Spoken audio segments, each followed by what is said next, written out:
வணக்கம். மகா சிவராத்திரி சிவபக்தர்களின் முக்கியமான விரதமாக கருதப்படுகிறது சிவராத்திரி. இந்த நாளில் பக்தர்கள் விரதமிருந்து இரவு முழுவதும் கண்விழித்திருந்து சிவபெருமானை வழிபட்டு அருள் பெறுவார்கள். மாசி மாதம் தேய்பிறை சதுர்த்தசி திதியில் அம்பிகை சிவபெருமானை வணங்கியதாலேயே இந்த நாள் மகா சிவராத்திரியாக கொண்டாடப்படுகிறது. பிரளய காலத்தின் போது பிரம்மனும் அவரால் சிருஷ்டிக்கப்பட்ட ஜீவராசிகளும் அழிந்துவிட்ட நிலையில் இரவு பொழுதில் அம்பிகை சிவனை நினைத்து இரவு 4 ஜாமங்களிலும் ஆகம விதிப்படி பூஜை செய்தாள்.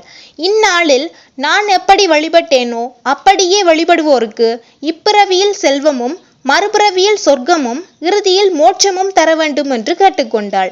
அதன்படியே ஆகட்டும் என்று சிவபெருமானும் அருள்பாலித்தார். அதன்படியே அன்று முதல் சிவராத்திரி கொண்டாடப்பட்டு வருகிறது. சிவராத்திரி நாளன்று வேட்டையாடச் சென்ற வேடன் ஒருவனை புலி விரட்டி வர மரத்தில் ஏறியவன் இரவானதும் தூங்காமல் இருப்பதற்காக மரத்தின் இலைகளை பறித்து போட்டு கொண்டிருந்தான். விடிந்ததும் தான் வில்வ இலைகளை மரத்தின் கீழிருந்த சிவலிங்கத்தின் மீது போட்டிருக்கிறோம் என்பதை அறிந்து கொண்டான் வேடன். சிவராத்திரி அன்று அறியாமல் செய்த அர்ச்சனையே ஒரு வேடனை நாட்டின் மன்னனாகும் அளவிற்கு உயர்த்தியது.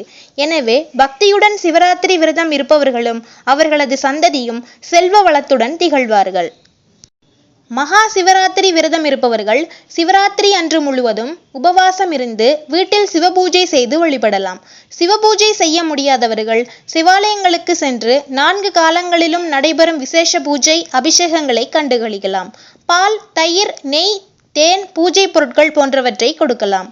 மகா சிவராத்திரி அன்று விரதமிருந்து இரவு முழுவதும் சிவனை வழிபட்டால் கோடி பிரம்மகத்தி தோஷம் விலகும். சிவலோக வாசம் கிட்டும்.